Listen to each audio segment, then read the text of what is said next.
ओम नमो भगवते रुद्राय। आप सभी शिव भक्तों को प्रणाम और आप सभी का स्वागत करते हैं। पूजा पाठ में कुछ वस्तुएं ऐसी हैं जिनको नित्य बदलना चाहिए। जी हाँ, और मैं जो आपको ये जानकारी दूंगा ना, ये शास्त्रोक्त सिद्धांतों के साथ दूंगा, इसलिए विश्वास मेरे पर नहीं शास्त्र प्रमाणों के ऊपर कीजिएगा। आइए आज कुछ अच्छा सीखने का प्रयास करता हूं। घर में मंदिर है, पूजा पाठ करते हो, तो ये कुछ जानकारियां ऐसी हैं जो अपने पास बनाकर रखना। वैसे तो ना जाने आप, मुझे लगता है कि वस्तुतः ये कार्य नित्य करते भी होंगे। यदि कर रहे हैं आप बहुत समझदार हैं, यदि नहीं कर रहे हैं तो समझदार बनिए। थोड़ा सा ज्ञान की विवृद्धि कीजिए, ज्ञान का संवर्धन कीजिए, थोड़ा सा जीवन में बदलाव लाइए। जैसे थे वैसे बने रहोगे नहीं। बचपन से जवानी आई, जवानी से आप और मैच्योर हुए, उसी प्रकार से जब आप पूजा पाठ करते अनदेखा मत कीजिए। अच्छे बनिए, समझदार बनिए, लेकिन भगवान की पूजा पाठ करते समय आंखें मत मीचिए। हमारा तो एक ही कहना होता है कि जब कहीं कुछ नहीं बनता, भगवान तो भाव का भूखा है। आगे पीछे भले ही नहीं कहोगे, लेकिन जब अपने से कहीं पर कुछ नहीं बनता, उस समय ये कहा जाता है कि भगवान तो भाव का भूखा है। वास्तविकता में भूखा है, लेकिन आपके कहने से वो भाव का भूखा नहीं। इसलिए आपको तो चाहिए कि यदि आप पूजा पाठ करते हैं, एक तो देखो, पूजा में कभी ना वहम नहीं होना चाहिए। कई लोग बहुत शक करते हैं, पूजा पाठ में बड़ा वहम करते हैं। हाय राम, ये दिया क्यों बुझ गया, हाय मेरा कलश टेढ़ा, इतना वहम करते हैं हम। सारा वहम का जो फल होता है ना, वो सब तामसिक शक्तियां उठा कर ले जाती है। वहम किसके मन में आता है? जिसको तामसिक शक्तियां पकड़ लेती हैं। जो सात्विक शक्ति वाला होता है, जिसके अंदर सात्विक प्रभाव होते हैं, उन्हें इस वहम से कोई लेना देना नहीं। वहम की केवल एक ही प्रायश्चित है वहम का। प्रायश्चित क्या है? बोले क्षमा मांग लो, बाबा जो हो गया भूल कर क्षमा करना, अनाड़ी थे, अज्ञानी थे। लेकिन यदि आप पूजा पाठ करते हो तो ये 7 वस्तुएं नित्य अपनी पूजा पाठ में रोज बदलनी है। रोज नित्य ये नई वस्तुएं अथवा नित्य नई वस्तुओं को आपने अपनी पूजा पाठ में रखना चाहिए। तो कौन सी वो 7 वस्तुएं जिनको आपने नित्य पूजा पाठ में बदलना चाहिए? जिसमें से पहला है क्या? बोले कि भगवान पर लगाया हुआ तिलक। जी हाँ, आपने भगवान की जो प्रतिमा में तिलक लगाते हो, क्योंकि जो अनामिक्याम तो देवस्य, जो ये अनामिका अंगुली है ना, इससे देवताओं को तिलक लगता है। तो आप भगवान को नित्य तिलक लगाते हो। यदि आप भगवान को नित्य तिलक नहीं लगाते तो समझदार बनिए और भगवान को नित्य तिलक लगाइए। फोटो है, फोटो में लगाइए। मूर्तियां हैं, मूर्तियों में लगाइए। छोटा ही लगाइए, किंतु लगाइए जरूर। किंतु ये काम भी करना है कि जब आप सुबह उठते हैं, मंदिर में बैठते हैं, प्रतिमाओं को साफ करते हैं, तो एक गीला कपड़ा लेकर साफ सुथरे कपड़े से, यदि कोई फोटो है तो उनको अच्छी तरह से कपड़े से पोंछ लेना चाहिए। अर्थात कि बासी तिलक के ऊपर बासी नया तिलक, ताजा तिलक नहीं लगाना चाहिए। हमने देखा है कि कुछ भक्त ऐसे हैं जो प्रतिमा में पहले से तिलक लगा हुआ है और उसी तिलक के ऊपर फिर और तिलक लगा देते हैं। धीरे धीरे प्रतिमा में तिलक बढ़ने लग जाते हैं। ये भूल कभी मत कीजिएगा, है ना? गलत तो नहीं बोल रहे हैं आपको हम। इसलिए आप जब सुबह उठें, पहला काम ये करें कि पहले अच्छी तरह से प्रतिमाओं को साफ कर लें, फोटोज को साफ कर लें, छाया चित्र को साफ कर लें। उसके तत्पश्चात फिर देवताओं को ताजा तिलक लगाना चाहिए। नित्य प्रतिमाओं का तिलक साफ करो सुबह, और फिर नित्य सुबह के समय ताजा तिलक लगाओ, संध्या काल के समय नहीं लगाना। पहला काम। दूसरा काम आपने क्या करना चाहिए? जो तिलक की थाली होती है, थाली समझते हैं ना, जिसमें आप तिलक बनाते हैं देवताओं को लगाने के लिए, देवताओं को लगाने वाली तिलक की जो बर्तन है वो अलग होना चाहिए, और आप अपने आप में जो तिलक लगावें वह तिलक की जो थाली हो वो अलग होनी चाहिए। इतना ध्यान आपने रखना चाहिए।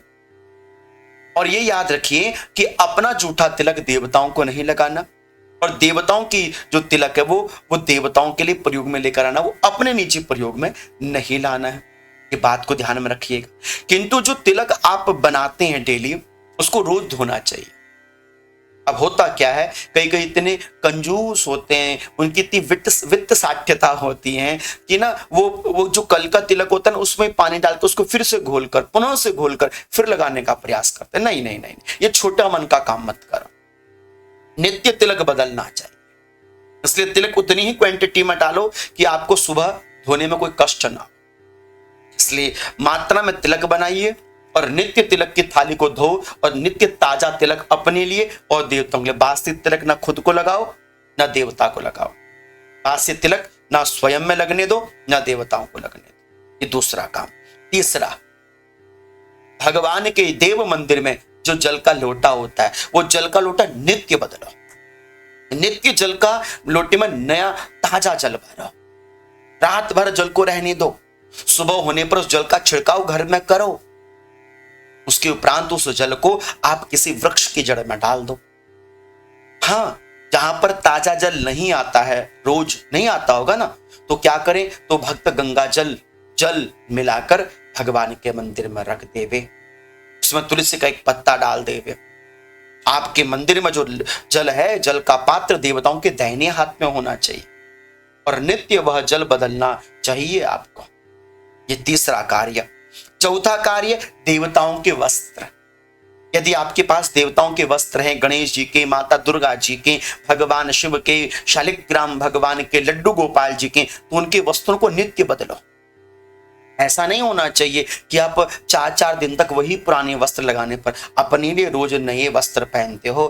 600, 700, 1000, 3-3 हजार के वस्त्र लेकर आते हो। भगवान के लिए भी कुछ व्यवस्थाएं बनानी चाहिए। जो आपको दे रहे हैं, आप उनको कुछ नहीं दे सकते, लेकिन श्रद्धा से यदि आप वस्त्र भी अर्पण करते हो, इससे आपके मन की मानसिकता पता चलती है कि आप देवताओं को कुछ दे रहे हैं। ले वो ना लें, लेकिन आपकी मानसिकता स्पष्ट है कि आप देवताओं के लिए कर रहे हैं अच्छा। आप अच्छा स्वयं पहन रहे हो और देवताओं को 4-4, 5-5 दिन तक वही वस्त्र लगे, बदलते नहीं हो आप। कम से कम नियम बनाओ, हफ्ते में 2 बार तो वस्त्र बदलने चाहिए। यदि सामर्थ्य वाले हो तो नित्य देवताओं के वस्त्र बदलो और नित्य देवताओं को दूसरे वस्त्र लगाओ। ये चौथा काम। पांचवा, देवताओं में चढ़े हुए पुष्प, ये नित्य बदलने चाहिए। वहीं पर ही पड़े पड़े बासी हो गए, 3-3, 4-4 दिन हो गए, आप उठा नहीं रहे हो। ये मानसिकता शुद्ध नहीं है। यत अंतरम तत बाह्यम, यत बाह्यम तत अंतरम। कभी कभी आपके अंदर की मानसिकता बाहर झलकती है। स्वयं के लिए कमरा साफ चाहिए, लेकिन देवताओं के मंदिर में वो बासी फूल 3 दिन से पड़ा हुआ है, हमने इतना सामर्थ्य नहीं किया कि उठाकर उसको विसर्जन कर दे। इसलिए नित्य देवताओं में ताजा पुष्प चढ़ाओ और चढ़े हुए पुष्प जो बासी, अगले दिन देखो, अनामिका, अंगुष्ठा, मध्यमा पुष्पम संग्रह्य पूजयेत। ये 3 उंगलियों से अनामिका, ये अनामिका, मध्यमा, अंगुष्ठा, इन 3 उंगलियों से पुष्प उठाओ, देवताओं को चढ़ाओ। और तर्जनी और अंगुष्ठा, इन दोनों अंगुलियों के माध्यम से जो चढ़े हुए पुष्प है उनको उठाना चाहिए। जो निर्माल्य पुराने पुष्प हैं चढ़े हुए, उनको अंगुष्ठा और तर्जनी से उठाने चाहिए। किंतु 5वां कार्य, नित्य जो चढ़े हुए पुष्प हैं उनको आपने सुबह तुरंत उठा लेने चाहिए। फिर उसके उपरांत ताजा पुष्प भगवान को फिर अर्पित करने चाहिए। 6वां कार्य, जो दीपक में लगी हुई बाती है, जो आप नित्य दीप प्रज्वलित करते हैं, उसमें आप रुई की बाती का प्रयोग करते हैं। रुई की बाती हो, कपास की जो आप बाती का प्रयोग कर रहे हैं, उसको नित्य बदलना चाहिए। हमारे कई ऐसे कंजूस भक्त हैं कि वो पुरानी बाती में 1-1 हफ्ता निकाल देते, उसी में फिर घी डालकर, तेल डालकर फिर बाती को प्रज्वलित कर दे। कितने महान है ना आप। शास्त्र कहता है कि उपाध्यानून नमेव सततम श्री विवृद्धये। कालिका पुराण में लिखा हुआ है कि जो लक्ष्मी की चाहना रखता है अथवा लक्ष्मी की प्राप्ति चाहता है, दीप उसके लिए बहुत सहयोग करता है। इसलिए दीपक में जो पुरानी बाती को जलने के बाद फिर अगली सुबह उसी बाती को पुनः से जला देता है, क्या होगा, बोले कि उसके घर में दरिद्रता भयंकर रूप से वास करती। इसलिए उपाध्यानून नमेव सततम श्री विवृद्धये। इसलिए लक्ष्मी की प्राप्ति को चाहने वाले को पुरानी बाती नहीं प्रज्वलित करनी चाहिए। इसलिए पुरानी बाती को निकालो, दिए को साफ सुथरा करो, उसके बाद फिर उसमें नई बाती लगाकर आपको दीप प्रज्वलित करना चाहिए। किंतु पुरानी बाती में, पुराने तेल में आपने दीप प्रज्वलित नहीं करना चाहिए। ये छठवीं जानकारी। सातवीं जानकारी है कि जिस दीप को आप प्रज्वलित कर रहे हैं वो दिया भी नित्य धुला होना चाहिए। तांबे का है, पीतल का है, चांदी का है, नित्य धोकर फिर देवताओं के प्रयोग में लाना चाहिए। मिट्टी का हो तो भी धोना, चांदी का हो तो भी धोना, पीतल का हो तो भी धोना, तांबे का हो तो भी धोना, लेकिन नित्य दीप को धोकर ही आपने रखना चाहिए। शास्त्र कहता है कि अस्ति पात्र्यथ व अचेद दुर्गंधास्ति पवासिनी नैव दीपः प्रतातव्यो विबुधैः श्री विवृद्धये। बोले कि श्री अर्थात लक्ष्मी की वृद्धि की कामना को चाहने वाले साधक को चाहिए कि उसका जो दिया हो मिट्टी का वो गंदा ना हो। हमने स्वयं कई बार अपनी आंखों से देखा है कि दिया बिल्कुल चिपचिप कर रहा होता है, बिल्कुल कालिक लगी होती है, गंदा दिया रहता है, उसी में ही पूरा परिवार दिया लगा रहा है। अरे क्यों इतना अनर्थकारी कार्य करते हैं आप? माता पिता तो बच्चों को बताते नहीं, बच्चों को पता चलता नहीं। गंदा दिया हो रहा है, बिल्कुल काला हो रहा है, विसर्जन कर दो उसका, नया दिया लेके आओ, मिट्टी का ही सही, लेकिन कम से कम शुद्ध दीपक रखो, अच्छा दीपक रखो। बिल्कुल काला हो गया, चिपचिपाहट हो रही है, धूल जमी पड़ी है, उसमें फिर आप देवताओं के लिए, अपने लिए आपको चकाचक बर्तन चाहिए, अपने लिए अच्छे अच्छे बर्तन चाहिए, मेहमानों के लिए अच्छे अच्छे कप से लेकर आते हो। भगवान को दिया हुआ कप जो ये मिट्टी का दिया, तांबे का, इतना गंदा बना कर रखते हो। ये मानसिकता बता रहा हम कितने अच्छे हैं। क्या करोगे भगवान की भक्ति जब भगवान को आप ठीक तरह से कुछ दे नहीं पा रहे? कम से कम व्यवस्था तो अच्छी करो। यदि ऊपर वाले ने आपको सब कुछ दिया हुआ है तो अपनी ओर से भी अच्छा कुछ करने का प्रयास करो। हाँ, नहीं था, हम महाराज इसमें चलाएंगे, आज है तो बाबा तेरे को देने में हम भला क्यों कार्पण्यता, क्यों हम वित्तीय साठ्यता, क्यों कंजूसी करें? अच्छा करो, कम करो लेकिन बढ़िया करो। मत दो भगवान को, लेकिन जो भी दो अच्छा दो। मत करो ज्यादा, लेकिन जो करो अच्छा करो। कम से कम दीप तो अच्छा रखो। आपके घर में दरिद्रता वास करती है यदि आपके मंदिर में जो दिया वो गंदा रहता है, मैला रहता है। इसलिए निवेदन है ये 7 चीजें नित्य अपनी पूजा पाठ में अच्छी रखो। तेल का दिया देवताओं के बाएं हाथ में और घी का दिया देवताओं के दाहिने हाथ में रखना चाहिए। इस तरह से पूजा पाठ में ये कुछ वस्तुएं ऐसी हैं कि जिनको आपने नित्य बदलना चाहिए या नित्य साफ सुथरा रखकर फिर आपको देवताओं को निवेदित अर्पित करनी चाहिए। भरोसा है कि ये वीडियो जानकारी छोटी सी है लेकिन बहुत बहुमूल्य है। अच्छी लगी हो वीडियो तो अपने इष्ट भक्तों को जरूर, इष्ट मित्रों को जरूर शेयर कीजिएगा। और अच्छी लगी है वीडियो तो चैनल को सब्सक्राइब जरूर कीजिएगा यदि आप हमसे प्रथम बार जुड़ रहे हैं।